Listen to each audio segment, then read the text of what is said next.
A handful of men, including an Army employee from Fort Liberty, North Carolina, are facing charges. They're accused of trying to connect with children for sex. The arrest came through a year-long operation by the Rowan County Sheriff's Office. The mission aimed at gauging the prevalence of human trafficking in the county and fighting these cases. WCNC Charlotte anchor Vanessa Roof is joining us now with more on this operation and what the sheriff is saying tonight. Vanessa? Hi, Jane. Hi, Nick here. Sheriff Travis Allen telling me that this operation brought many shocking revelations for him and for his team, and it ultimately freed a 16-year-old from essentially sex slavery. She had reportedly run away from her home in South Carolina and connected with a trafficker who groomed her. Everything in her life was dependent on that person that was trafficking her food, her cell phone, her clothing. She actually thought that the guy that was pimping her was somebody that truly was caring for her and was her caregiver. The sheriff says the human trafficking operation also netted these 5 men who he says were from all over the region and communicated sexually with Rowan County deputies posed as children. One man even showing up to a Salisbury home thinking he was meeting a child for sex. It's mentally draining.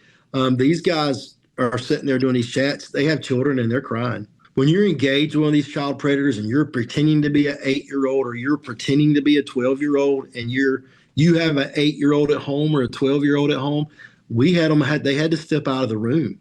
It was scary to me as a parent to see how, I guess the right word is easy it was for our detectives to go online and find people that were wanting to do things with children. If my children were still young, I don't think they'd ever own an iPhone or a tablet or have ever internet access, but it's part of their life. But it's very dangerous.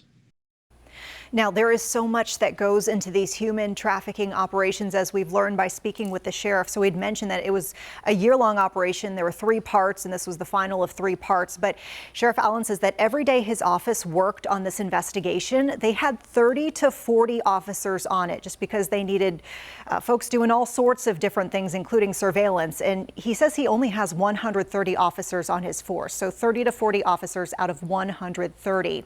Now, there's so much more to talk about when it comes to human trafficking in our area. For example, did you know that many of these predators do find and groom kids through every social media app out there, even video games with online interfaces? We heard from the sheriff there.